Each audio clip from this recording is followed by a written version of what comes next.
Hello everyone. तो पंचवर्षीय योजनाएं यानी कि 5 ईयर प्लान, जो कि एक बहुत ही इम्पॉर्टेंट टॉपिक है। इस टॉपिक से लगातार स्टैटिक जीके में प्रश्न पूछे जाते रहे हैं, आगे भी पूछे जाएंगे। तो कुल मिला के ये जो 12 पंचवर्षीय योजनाएं चलाई गई थी, इनकी शुरुआत होती है 1951 से शुरू होकर 2017 तक ये योजनाएं चलाई गई। संख्या में ये 12 पंचवर्षीय योजनाएं थीं। हालांकि बीच बीच में कई बार आप देखेंगे कि 1 साल की योजनाएं भी अस्तित्व में आती रही हैं। तो सबसे पहले बात करते हैं कि आपकी जो पहली पंचवर्षीय योजना थी ये कब से कब तक चलाई गई। तो 1951 से लेकर 1956 तक, 1951 से लेकर 1956 तक पहली पंचवर्षीय योजना का समय रहा।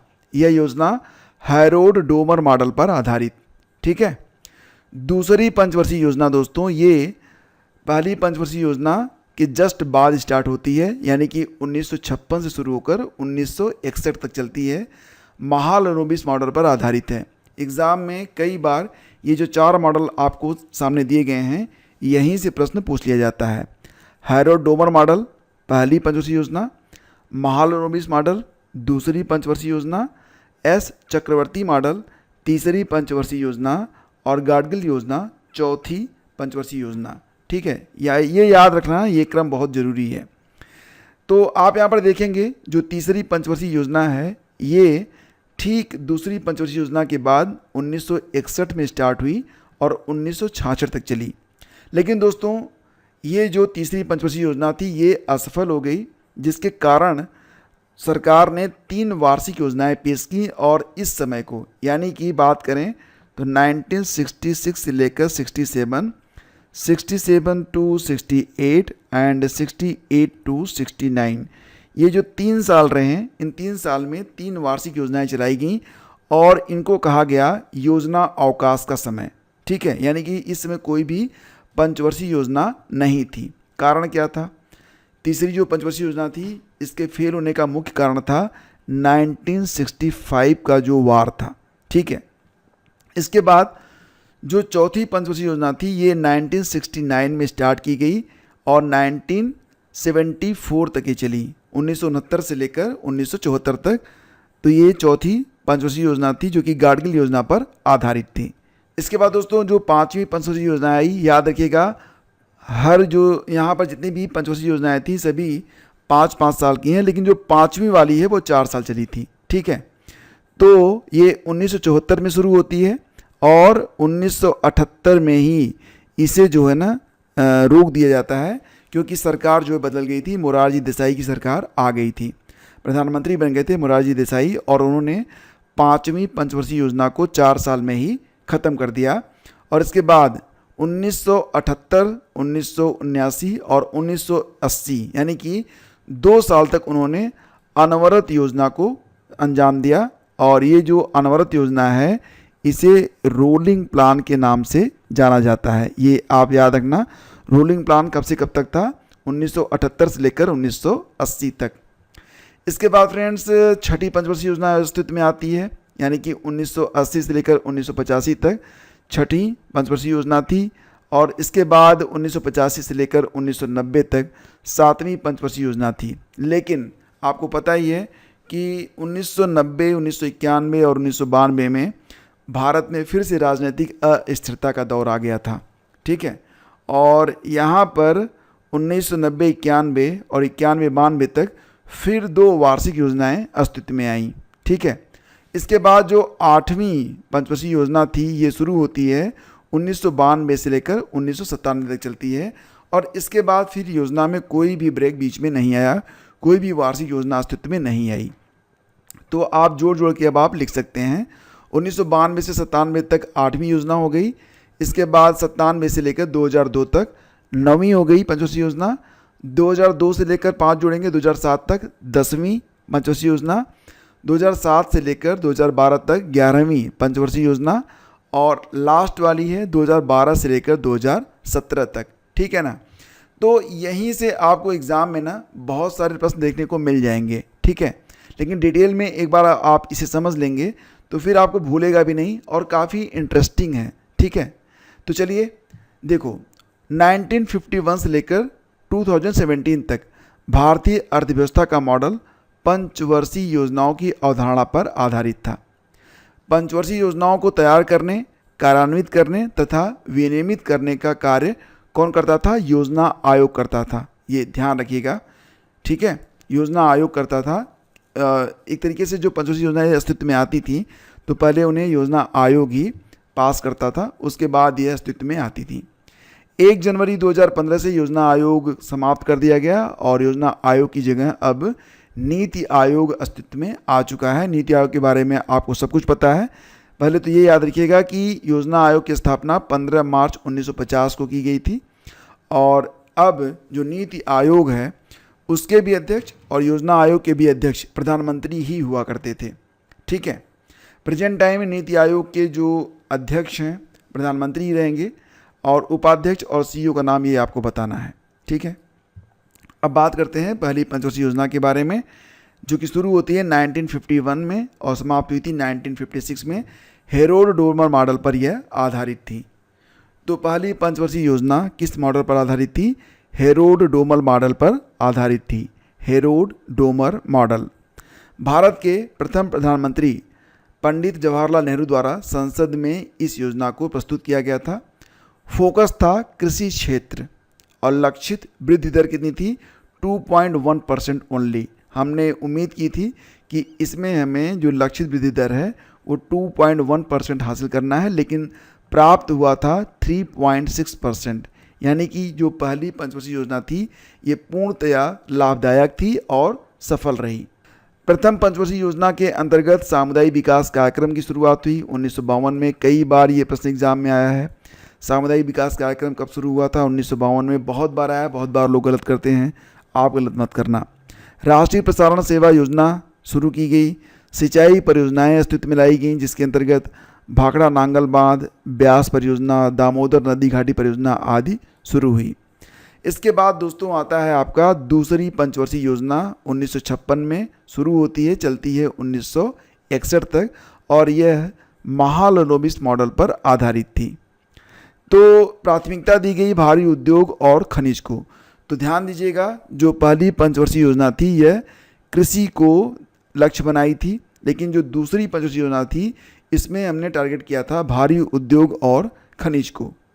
दुर्गापुर, भिलाई, राउरकेला इस्पात कारखानों की स्थापना हुई। तो दुर्गापुर में, भिलाई में और राउरकेला में इस्पात कारखानों की स्थापना कब हुई थी? दूसरी पंचवर्षीय योजना के अंतर्गत। ध्यान दीजिएगा कि राउरकेला स्टील प्लांट, इसकी स्थापना होती है 1959 में, सुंदरगढ़ जिला ओडिशा। और राउरकेला स्टील प्लांट ये जर्मनी के सहयोग से बनाया गया।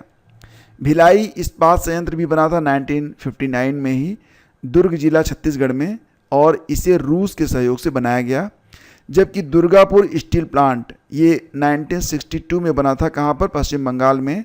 इसे जो है यूके के सहयोग से बनाया गया था, यूनाइटेड किंगडम यानी कि ब्रिटेन के सहयोग से बनाया गया था दुर्गापुर स्टील प्लांट। जो दूसरी पंचवर्षीय योजना थी दोस्तों, इसमें हमने टारगेट किया था कि लक्षित वृद्धि दर कितना 4.5%। प्राप्त कितना हुआ था? थोड़ा सा कम, 4.27%। मतलब लगभग जितना हमने उम्मीद किया था उतना हमें प्राप्त हो गया। ध्यान दीजिएगा, बोकारो स्टील प्लांट झारखंड में जो है तो 1964 में रूस के सहयोग से स्थापित किया गया था, ठीक है। और आपकी जो दूसरी पंचवर्षीय योजना है ये 1956 से लेकर 61 तक थी। यानी कि बात करें बोकारो स्टील प्लांट झारखंड वाला, ये 1964 में बना था, जब आपका जो तीसरी पंचवर्षीय योजना थी वो अस्तित्व में थी। ये ध्यान रखिएगा, कई बार एग्जाम में पूछा गया है कि बोकारो स्टील प्लांट के समय कौन सी पंचवर्षीय योजना थी, तो तीसरी पंचवर्षीय योजना काम कर रही थी, ठीक है। तो तीसरी पंचवर्षीय योजना का समय कब से कब तक है? 1961 से लेकर 1966 तक। यह यस चक्रवर्ती मॉडल पर आधारित है। ये लाइन ही इम्पोर्टेंट है। प्राथमिकता दी गई कृषि और गेहूं उत्पादन को, ठीक है। अब ध्यान देना, पहला वाला कृषि पर आधारित, दूसरा भारी उद्योग पर, तीसरा पुनः हमने कृषि को यहाँ पर तरजीह दी है। लक्षित वृद्धि दर 5.6% रखा गया। हासिल बहुत कम हुआ, इसीलिए मैंने कहा था कि जो तीसरी पंचवर्षीय योजना थी ये पूर्णतया असफल हो गई थी। वजह भारत चीन का युद्ध होता है 1962 वाला, भारत पाक युद्ध हुआ 1965 वाला, इसके बाद 65 से 66 तक सूखा और अकाल भी पड़ा। तो ना तो पर्यावरण, ना ही मौसम, ना ही प्रकृति ने साथ दिया, ऊपर से लड़ाइयाँ हो गई, तो इसे तो असफल होना ही था। और यही वजह थी कि 1966 से लेकर 1969 तक योजना अवकाश रहा, 3 वार्षिक योजनाएं चलाई गई बैक टू बैक। ठीक है, इसके बाद 1969 से लेकर 1974 तक 5 साल की चौथी पंचवर्षीय योजना अस्तित्व में लाई गई और इसमें गाडगिल योजना को आधार बनाया गया। तो जो चौथी पंचवर्षीय योजना है यह किस मॉडल पर आधारित है? गाडगिल मॉडल पर आधारित है। उसमें प्रधानमंत्री कौन था? तो इंदिरा गांधी थी। ठीक है, 1969 में केंद्रीय सहायता का फार्मूला बनाते समय 5वें वित्त आयोग ने DR गाडगिल फार्मूले का अनुमोदन करते हुए 3 राज्यों को विशेष राज्य श्रेणी का दर्जा प्रदान किया था। ये 3 राज्य कौन कौन से थे? असम, नागालैंड और जम्मू कश्मीर। आधार क्या था? जो असम, नागालैंड और जम्मू कश्मीर को विशेष राज्य का दर्जा दिया गया, तो राज्यों को आर्थिक पिछड़ापन, दुरूह भौगोलिक स्थिति और वहाँ व्याप्त सामाजिक समस्याएं, इन्हीं के आधार पर असम, नागालैंड और जम्मू कश्मीर को विशेष राज्य का दर्जा प्रदान किया गया था। तो उस समय चौथी पंचवर्षीय योजना अस्तित्व में थी 1969 से लेकर 1974 तक। ठीक है, अब देखो दोस्तों, कई बार एग्जाम ये भी आता है कि हरित क्रांति जब शुरू हुई थी तो उसमें कौन सी पंचवर्षीय योजना काम कर रही थी?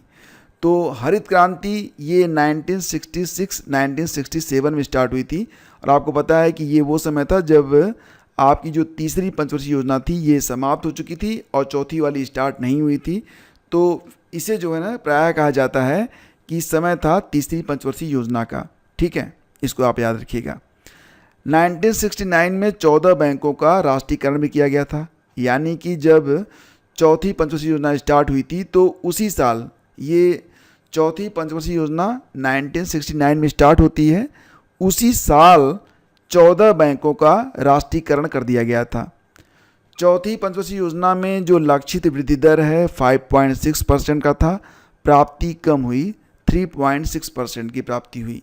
तो तीसरी और चौथी पंचवर्षीय योजनाएं कोई खास लाभदायक नहीं रहीं। लेकिन दोस्तों आगे बढ़ें तो अब बात आती है 5वीं पंचवर्षीय योजना के बारे में, और यह योजना कितने दिन चली थी? 4 साल ही चली थी। हालांकि इसमें रोजगार बढ़ाने, गरीबी घटाने पर जोर दिया गया था और 1974 में न्यूनतम आवश्यक कार्यक्रम भी स्टार्ट किया गया था। योजना जो थी ये 74 से लेकर 78 तक चली थी और इसी दौरान 1977 से लेकर 1978 तक 77-78 में काम के बदले अनाज और अंत्योदय योजना को शुरू किया गया था। तो नवनिर्वाचित प्रधानमंत्री मोरारजी देसाई द्वारा इस योजना को 4 साल में ही समाप्त कर दिया गया। हालांकि इसमें जो लक्षित विकास दर था वो 4.4% का था, प्राप्ति ज़्यादा हुई थी, 4.8% की प्राप्ति हुई। तो हालांकि 4 साल में ही योजना समाप्त हो गई, लेकिन यह लाभदायक थी। इसका मतलब तीसरी और चौथी भले ही हमें मतलब उतना बेनिफिट नहीं दे पाई, लेकिन जो 5वीं पंचवर्षीय योजना थी 4 साल वाली, इसमें हमें कुछ फ़ायदा हुआ। जो टारगेट हमने सेट किया था उसे हमने अचीव कर लिया। यहाँ पर दोस्तों अनवरत योजना यानी कि रोलिंग प्लान या फिर दूसरा योजना अवकाश यहाँ पर घोषित किया गया था 1978 और से लेकर 1980 तक। ठीक है, 1978 से लेकर 1980 तक योजना अवकाश रहा फिर से, और इस दौरान भी वार्षिक योजनाएं अस्तित्व में लाई गई। ठीक है दोस्तों, गरीबी हटाओ देश बचाओ, गरीबी हटाओ देश बचाओ का नारा कब दिया गया था? 5वीं पंचवर्षीय योजना में दिया गया था गरीबी हटाओ देश बचाओ का नारा। जनता पार्टी सरकार ने 5वीं पंचवर्षीय योजना को खारिज कर 6ठी पंचवर्षीय योजना पेश की। बदले में वर्ष 1980 में इंदिरा गांधी की सरकार फिर से बन जाती है और इंदिरा गांधी ने फिर ये जो योजना थी उसको खारिज कर दिया और कांग्रेस ने अपनी एक नई योजना यानी कि जो 6ठी पंचवर्षीय योजना थी यह कांग्रेस के मुताबिक पेश की गई और यह योजना 1980 से लेकर 1985 तक रही। उद्देश्य था गरीबी उन्मूलन और रोजगार में वृद्धि। 6ठी पंचवर्षीय योजना के अंतर्गत ही 12 जुलाई 1982 को नाबार्ड की स्थापना की गई थी।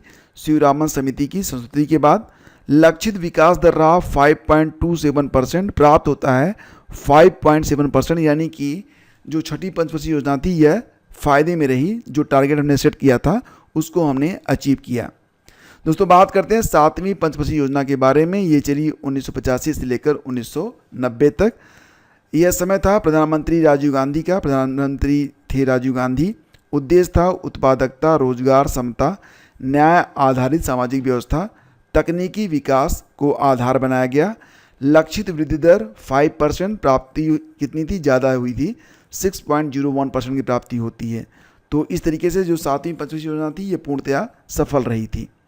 इसके बाद फ्रेंड्स जैसा कि आप जानते हैं 90 से लेकर 92 तक फिर से जो है 2 साल का योजना अवकाश रहा। और इसके बाद जो 8वीं पंचवर्षीय योजना आई अस्तित्व में, ये 1992 में आई और ये पूरे 5 साल चली 1997 तक। उद्देश्य था सर्वांगीण मानव विकास। प्रधानमंत्री रोजगार योजना की शुरुआत भी 8वीं पंचवर्षीय योजना के दौरान ही की गई थी। 1 जनवरी 1995 भारत WTO का सदस्य बना इस योजना के अंतर्गत। और लक्षित वृद्धि दर कितनी थी? 5.6%। प्राप्ति होती है 6.8% की। इस प्रकार से जो 8वीं पंचवर्षीय योजना है ये भी पूर्णतया सफल है। इसके जस्ट बाद 1997 से लेकर 2002 तक 9वीं पंचवर्षीय योजना अस्तित्व में रही। प्राथमिकता सामाजिक न्याय और समानता को दिया गया था। टारगेट था 7.1% का। प्राप्ति कम हुई, यानी कि 6.8% की प्राप्ति होती है। तो हालांकि यह योजना भी फायदे में ही रही। ठीक है। 10वीं पंचवर्षीय योजना ये 2002 से लेकर 2007 तक। उद्देश्य गरीबी व बेरोजगारी की समाप्ति, गरीबी को 50% तक कम करना और 80 मिलियन लोगों के लिए रोजगार सृजन, ये जो टारगेट था 10वीं पंचवर्षीय योजना के अंतर्गत रखा गया था। लक्ष्य 8.1% का था। प्राप्ति होती है 7.6% की। इसके बाद दोस्तों आता है 11वीं पंचवर्षीय योजना। जस्ट बाद जब आपकी 10वीं पंचवर्षीय योजना समाप्त होती है उसके जस्ट बाद 2007 से लेकर 2012 तक 11वीं पंचवर्षीय योजना रही। लक्ष्य रहा तीव्रता और समावेशी विकास। शिक्षा पर जोर दिया गया था। 2009 में राइट टू एजुकेशन एक्ट पेश किया गया जो कि 2010 में लागू किया गया। राइट टू एजुकेशन यानी कि RTE, इसके अंतर्गत 6 से 14 वर्ष तक के बच्चों को मुफ्त और अनिवार्य शिक्षा की व्यवस्था की गई। तो ध्यान देना कि RTE एक्ट जब लागू हुआ था उस समय देश में 11वीं पंचवर्षीय योजना रन कर रही थी। टारगेट 9% का था। प्राप्ति होती है 8%, मतलब मिला जुला के तो ठीक ठाक ही रहा था। ठीक है। इसके बाद दोस्तों जो अंतिम पंचवर्षीय योजना है ये 2012 से लेकर 2017 तक अस्तित्व में रही। ठीक है। प्राथमिकता दी गई अधिक तीव्रता, समावेशी और धारणीय विकास। और दोस्तों योजना के अंत तक प्रजनन दर 2.1% पर लाने का लक्ष्य रखा गया। तो इस प्रकार से ये सारी योजनाएं हमने यहाँ पर डिस्कस किया। इससे बाहर कोई भी प्रश्न आपका नहीं जाएगा। प्रैक्टिस करना चाहते हैं तो जल्दी इस पर एक मॉक टेस्ट आएगा और इसके बाद सारी चीज़ें आपको बिल्कुल क्लियर हो जाएंगी। थैंक यू हमसे जुड़ने के लिए। और मॉक टेस्ट का लिंक डिस्क्रिप्शन में रहेगा, आप चेक कर लीजिए। धन्यवाद।